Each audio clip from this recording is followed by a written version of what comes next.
Hello, my name is William Kipps, but you can call me Will. I'm a junior philosophy major here at Wayne State, and for this video presentation I'd like to discuss John Locke's A Letter Concerning Toleration. And here's a picture of Mr. JL, Johnny Locke, handsome guy. But I wanted to discuss his letter concerning toleration because of this idea of multiculturalism. And then if we want to protect and promote diversity and respect for religions and cultures within a society, then we need to understand and consider the tolerations of these religions and cultures from within a society. Throughout the letter, John Locke mainly discusses the separation of church and state. However, he focuses on the separation between the magistrate, as he refers to it, the state, and separated from the church. He wants the magistrate to remain completely separate from the church and allow the church the freedom to outwardly worship God however it is they see fit. And one of the philosophical beliefs that John Locke had was that the search for the proper way to outwardly worship God was one of the highest obligations placed upon mankind, mainly because the ultimate end of outwardly worshiping God was to please God.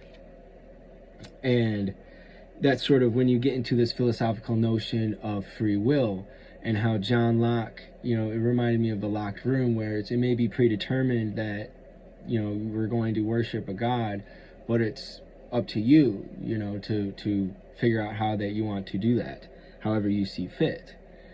Now, with that said, that's when you get into the values he discusses, between right and wrong, where it's if you allow that freedom for a church to outwardly worship God however it is they see fit, was to say that we shouldn't tolerate a church that wants to sacrifice infants. And his argument for that is that we would, it's illegal, it's not morally permissible, and it's not legally permissible to sacrifice an infant in the private of your own home. And it's not legally permissible or morally permissible to sacrifice an infant in the public. Therefore, it really shouldn't be allowed in a church. Also, he discusses that, if a church wanted to sacrifice all beasts, regardless of the creature, humans included, that's when it becomes no longer a religious issue, it becomes a political issue.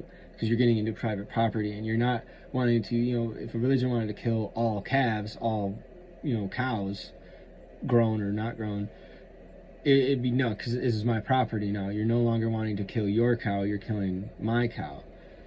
And you would allow the killing of a cow because it's allowed in the freedom of someone's home. They're allowed to kill the calf and cook and burn whatever meat they wish. Two of the texts that reminded me of that I thought were similar to John Locke's was Earl of Shaftesbury On Enthusiasm.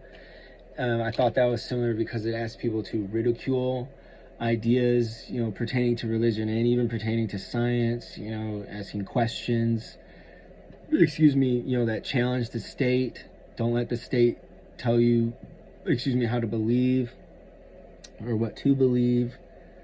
And also another text was On Superstition and Tolerance by Pierre Bayle, because he asks to reevaluate the actions of Christians and really evaluate the actions of how you practice and outwardly worship, because Christians were so violent and committed the most war and everything like that. So you really have to consider how you outwardly worship God.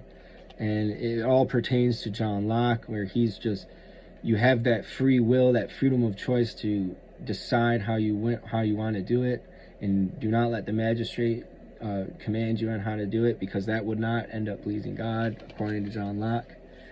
And I really, tolerance is very important, and it's almost intrinsic, considering this notion of moral progress. We have to be tolerant and considerate and respectful of different cultures and religions and everything of the sort when living together in a society. However, we also need to bring about the greatest amount of happiness, like the John Stuart Mill, the greatest happiness principle, where it's not only for the majority, but it's for everybody. You know, practice your religion, but we also, you know, war and everything like that, you need to help people as well.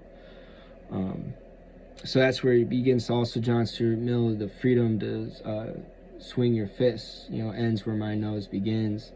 And I feel like it would be, you know, the same pertaining to religion. It's if your religion is harming, and if it's, you know, like I said, if it's illegally and morally, you know, not permissible in the private of your own home, bad news. Thank you.